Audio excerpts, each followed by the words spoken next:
주십시오. 열왕기상 15장 남유다의 왕권이 이제는 다른 곳으로 이어지고 있습니다. 물론 제가 다른 곳이라고 표현했지만 다윗의 혈통이 이어지는 것입니다. 이 열왕기가 역사인과 동시에 그 역사를 거울로 삼아 우리에게 주는 교훈일 뿐만 아니라 예언으로 다가오는 것입니다. 그래서 예언서라고 말하고 묵시라고 얘기할 수 있는 것입니다. 역사는 우리를, 미래를, 그리고 우리의 현재를 비추어 볼 수 있는 좋은 거울이 될 수 있습니다. 지금 이스라엘과 팔레스타인의 전쟁이 일어났습니다. 이 전쟁이 서로를 향해서 정말로 죽일 듯한, 이건 치킨 게임처럼 어느 한쪽이 굴복하지 않으면 안 되는 그런 전쟁입니다. 이 전쟁이 왜 일어났을까? 그리고 이 전쟁은 우리에게 어떤 교훈을 줄까? 그리고 성경에서 말하는 전쟁이 한반도 땅에는 어떻게 해석할 수 있을까? 많은 생각을 하고 있는 시점을 우리가 살고 있습니다. 그저 우리가 국내 정세에 매몰되어서 지금 세계가 어떻게 움직이는지를 바라보지 못한다면 우리가 정말 미련한 백성이 될 수 있는 것처럼, 하나님, 이 땅에 하나님의 말씀이 어떻게 나타나고 있는지, 하나님은 이 땅을 향해서 무엇이라고 말씀하시는지, 기도하는 사람들은 영적인 분별과 영적인 해안을 가지고 바라보는 것이죠. 그리고 성경을 통해서 비추어 보는 것입니다. 그리고 특별히 우리는 매일 성경에 이 성경 읽기의 진도를 따라가는 것인데, 오늘 이 15장의 이야기뿐만 아니라 모든 말씀이 지금 우리에게 필요한 말씀, 또 우리에게 적용해야 될 말씀, 우리가 나아가야 될 말씀들을 마치 빛으로, 정말 자동차의 헤드라이트, 쌍라이트, 전조등처럼 비춰주고 있다는 것이 놀라울 뿐입니다. 오늘도 전쟁 이야기가 나오는데요. 15장 1절 말씀 보십시오. 느바세 아들 여로보암 왕 18제의 아비암이 유다 왕이 되었다. 자, 남쪽에 솔로몬, 그리고 르호보암, 그리고 이어서 아비암까지. 그러면 조금 더 앞서서 여러분 사울 왕이 초대 왕이었습니다. 그런데 다윗 왕이 이제는 모든 나라를 새롭게 하나 되게 만들었죠. 그 다윗 왕 다음이 솔로몬이었죠. 그런데 이 솔로몬이 죽자 북이스라엘과 남유다로 갈라지게 되었지 않습니까? 우리는 그 역사를 조금 더 반추해 봅시다.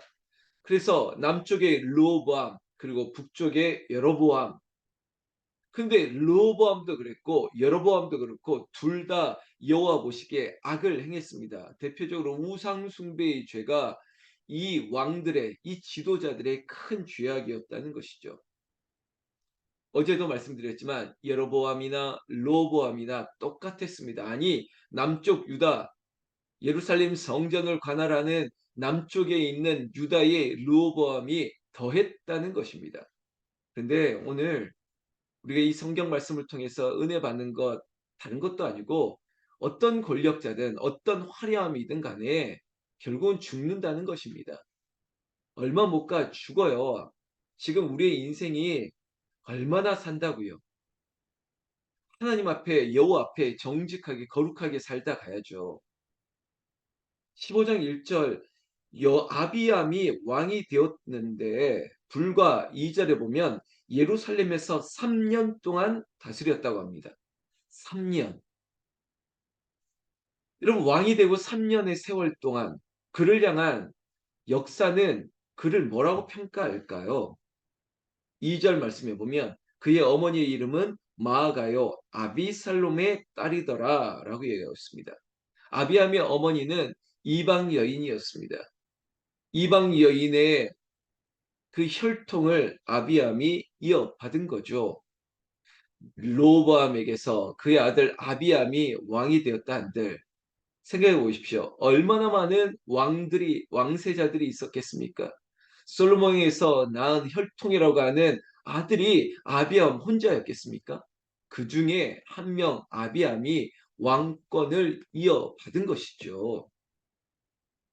그런데 아비암을 향해서 3절에 아비암이 그의 아버지가 이미 행한 모든 죄를 행했대요. 아버지가 행한 죄를 아들 아비암도 똑같이 지었다는 것입니다. 3절에 보면 그의 마음이 그의 조상 다윗의 마음과 같지 아니하며 그의 하나님 여호와 앞에 온전히 행하지 못하였다고요. 이스라엘의 왕을 평가하는 기준은 제가 두 가지라고 말씀드렸지 않습니까? 여호와 앞에서 그리고 또한 다윗의 길을 따랐느냐 이 부분이죠. 그런데 이 두 가지가 다 해당되지 않습니다. 다윗의 길도 따르지 아니하였고요. 여호와 앞에서 죄를 행했습니다. 누가? 여로보암이 아니 아비암이 르호보암의 아들 아비암도 아버지와 똑같은 죄를 지었다는 것입니다.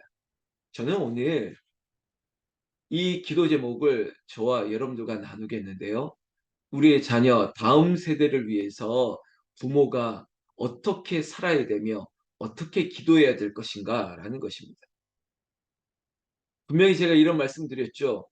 아버지의 죄가로 말미암아 자녀들이 저기 북쪽의 이스라엘 왕의 여로보암 이야기에서도 알다시피 이때 그때 이 일이 있은 후에 그가 산당을 짓고 그리고 아무나 제사장을 세우고 없는 예배 절기를 만들어서 거룩하게 신령과 진정으로 드리는 예배가 아닌 자기 마음대로 행하다가 결국은 그 죄과로 말미암아 아들이 시름시름 앓다가 죽었습니다.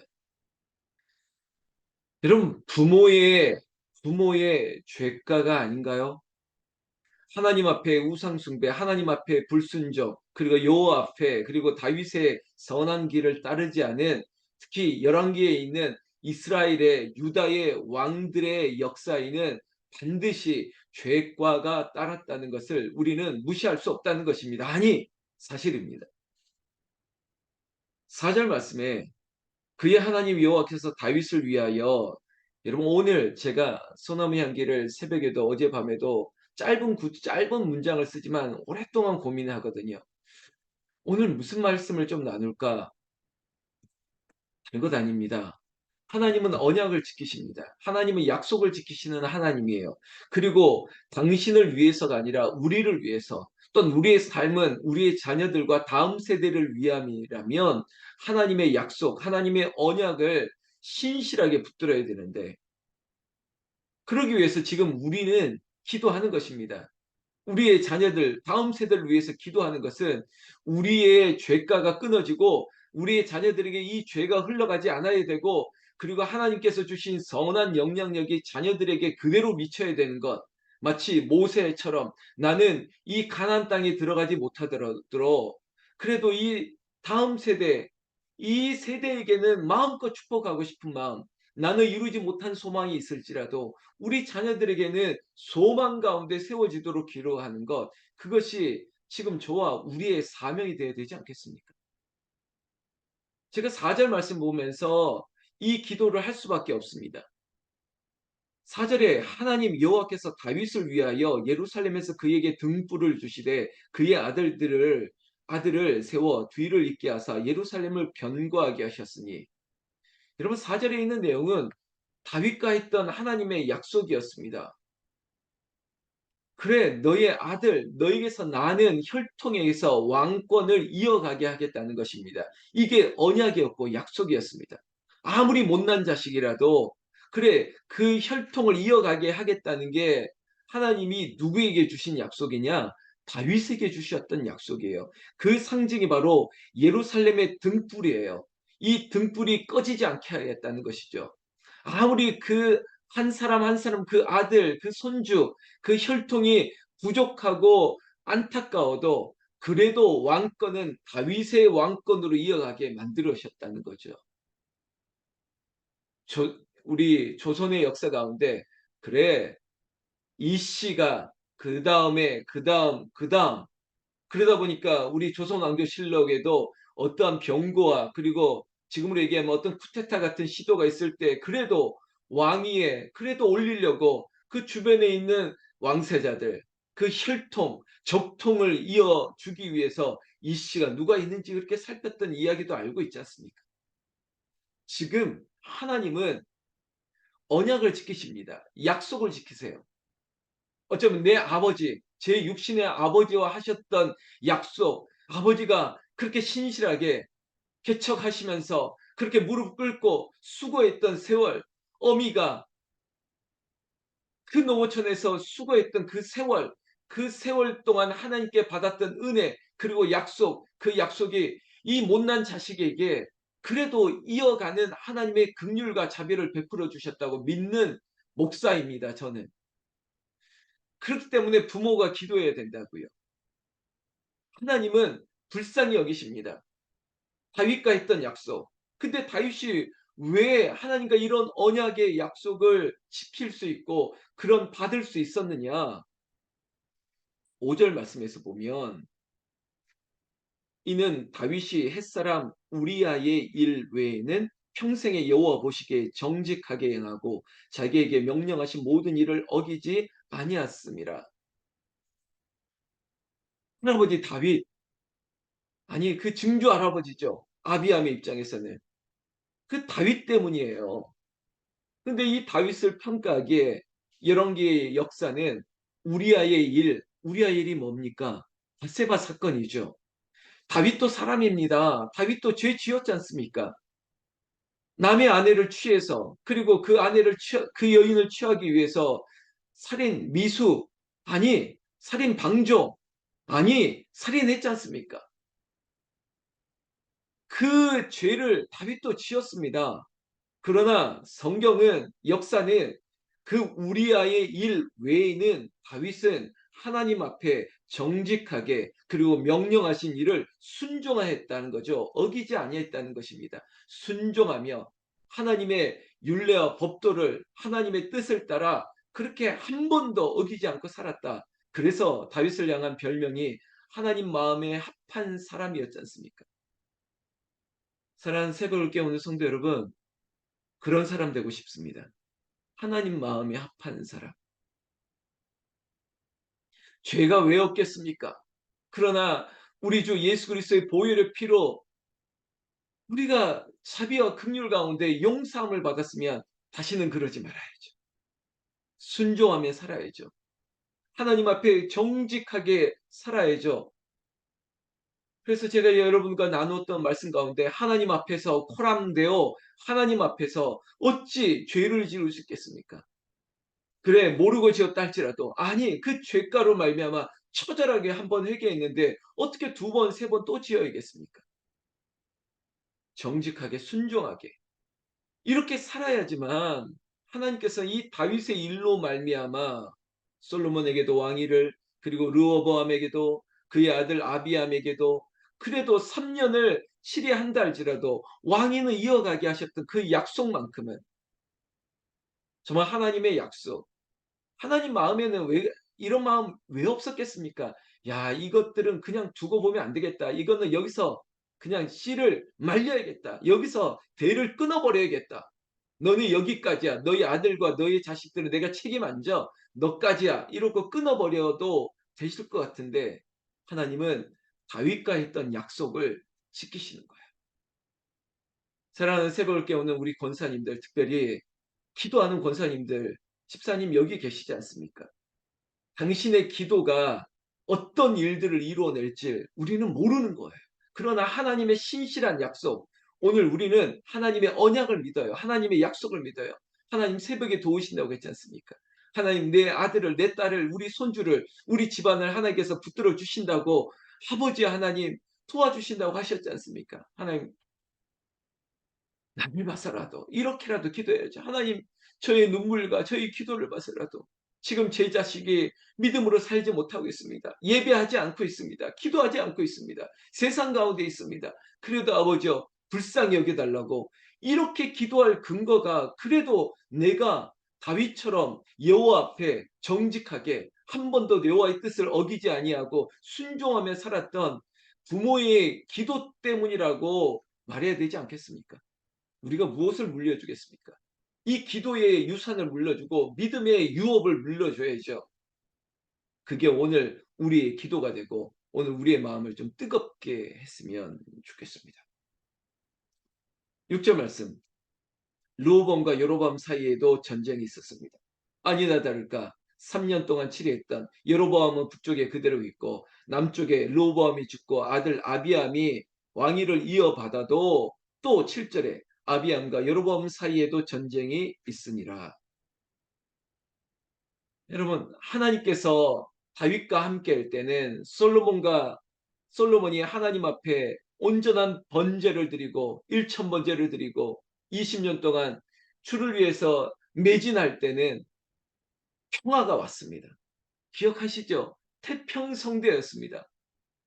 풍요가 차고 넘쳤습니다. 모든 게.